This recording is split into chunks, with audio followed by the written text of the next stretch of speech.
Olha só o que Deus falou para a gente ali no capítulo 39, né, de Jeremias, que Nabucodonosor toma Jerusalém, né? Depois conta que Nabucodonosor cuidou de Jeremias, né? Porque Jeremias era um profeta de Deus e tudo que Deus mandava ele fazia. Inclusive ele foi cativo lá do rei quando Nabucodonosor chegou e o libertou. Ele estava preso. Então, mostra o cuidado de Deus para conosco aqui, né? Desde que a gente deixe ele no controle. E olha o que Deus nos fala aqui no capítulo 40, aonde Jeremias e o restante do povo ficam com Gedalias. Gedalias era filho de Aicão, de Mispá, e habitou com eles no meio do povo, onde havia ficado na terra. Conta aqui que Gedalias foi morto. E conta aqui que Ismael conspirou contra Gedalias. Então, conta aqui que Ismael, filho de Natanias, tirou a vida de Gedalias. Ele, né, realmente fez uma traição aqui. Tem toda a história aqui para que você leia e você entenda e o Espírito Santo possa falar com você aqui, referente ao que Deus quer conversar com você.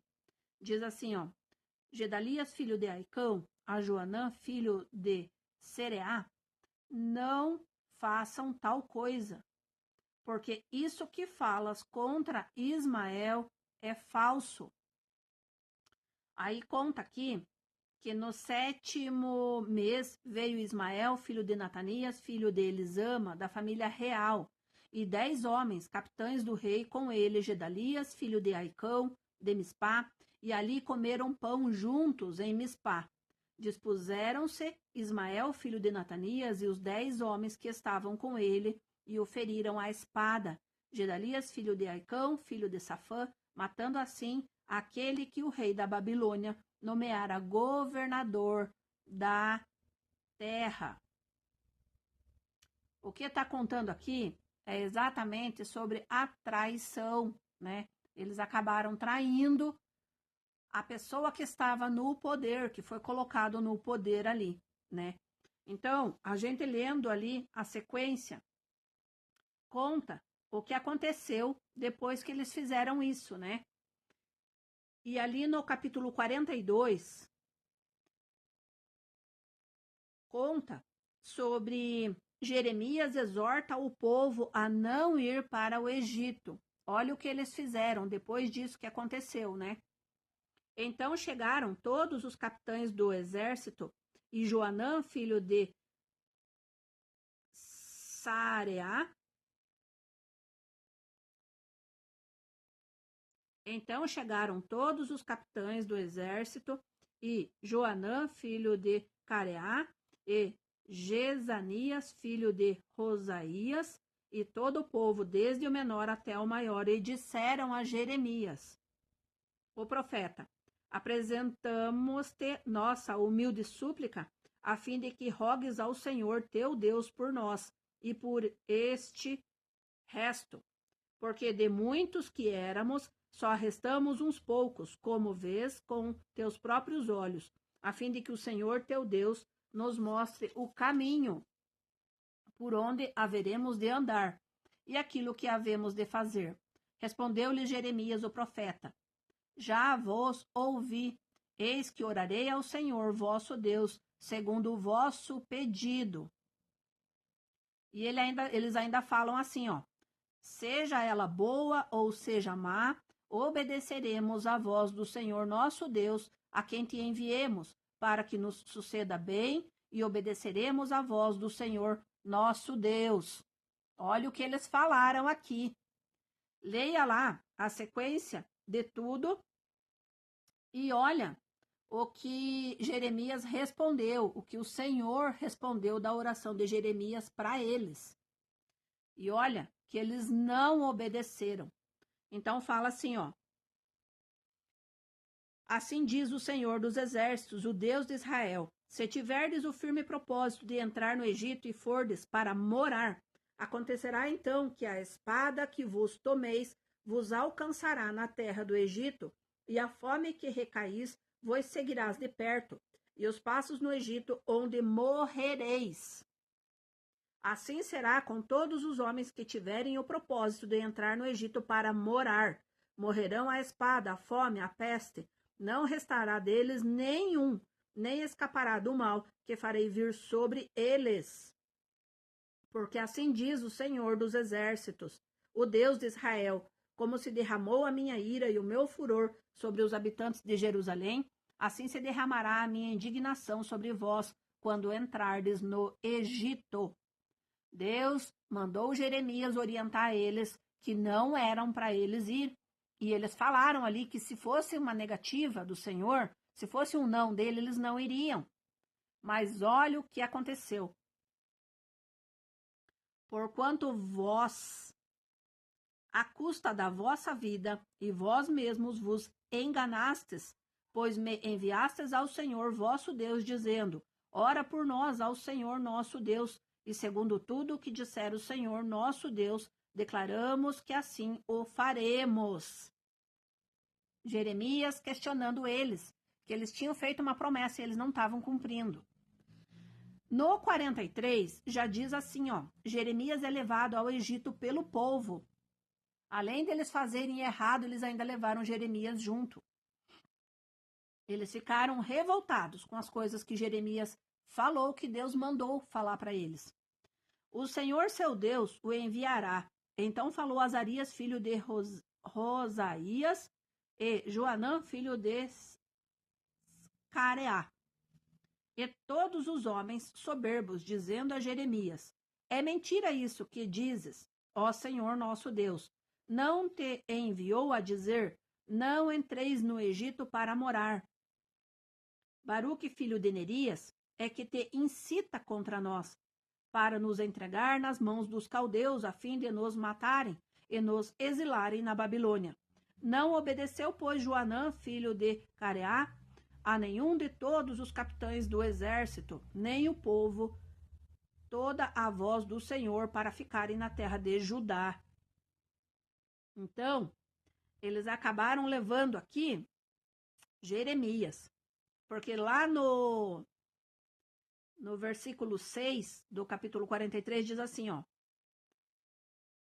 tomaram os homens, as mulheres, os meninos e as filhas do rei, e todos que Nabuzaradã, chefe da guarda, deixara com Gedalias, filho de Aicão, filho de Safã, como também a Jeremias, o profeta, e a Baruque, filho de Nerias, e entraram na terra do Egito, porque não obedeceram à voz do Senhor, e vieram até Táfnis.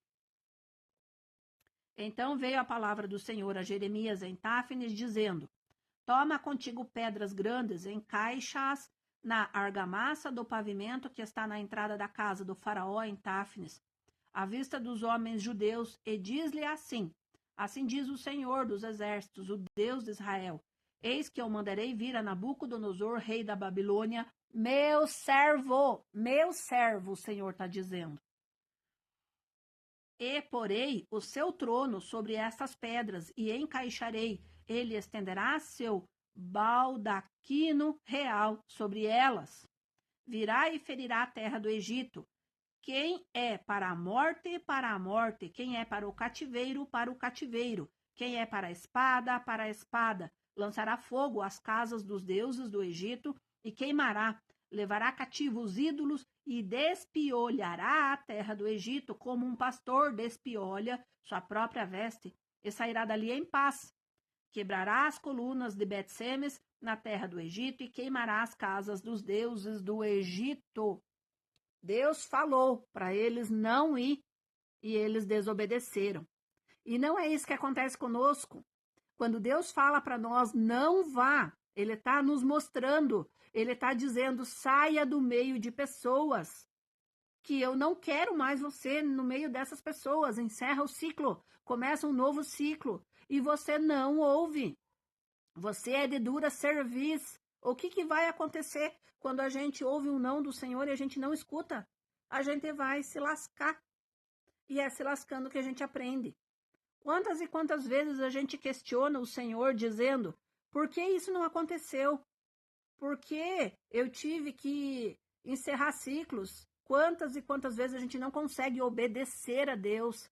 A gente não consegue simplesmente mudar a rota e seguir outro caminho. Deixar pessoas, deixar coisas, deixar situações, deixar Deus no controle de todas as coisas. Quantas e quantas vezes a gente não consegue? E Deus está falando conosco aqui.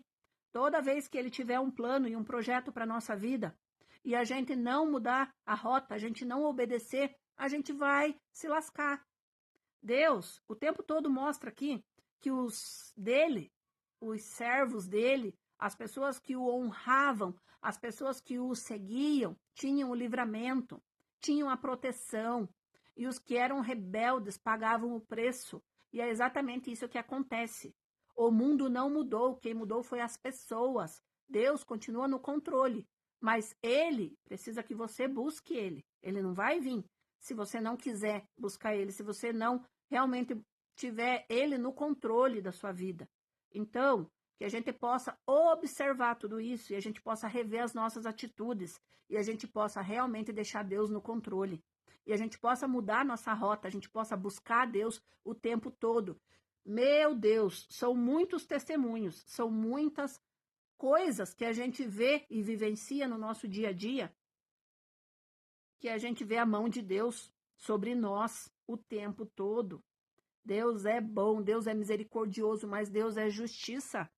Ele nos chama o tempo todo, mas é opção tua segui-lo ou não. Se você não quiser, você não precisa, mas depois você não reclame das coisas que acontecem na tua vida. Luta e provação você vai ter, mas é diferente você passar por luta e provação com Deus no controle. Deus abençoe sua vida. Leia lá Jeremias. Às vezes pode ser que na pronúncia ali eu acabe fazendo uma pronúncia diferente ou errada, né? Mas enfim, né? O importante é você estar buscando a Deus, você pegar a palavra, você ler a palavra e você saber que não somos perfeitos, que Deus nos aperfeiçoa o tempo todo.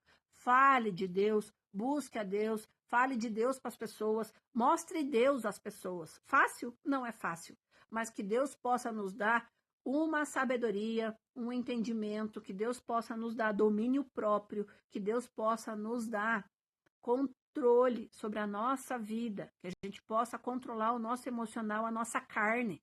Não é fácil, mas Deus nos aperfeiçoa todos os dias. Que Deus te abençoe,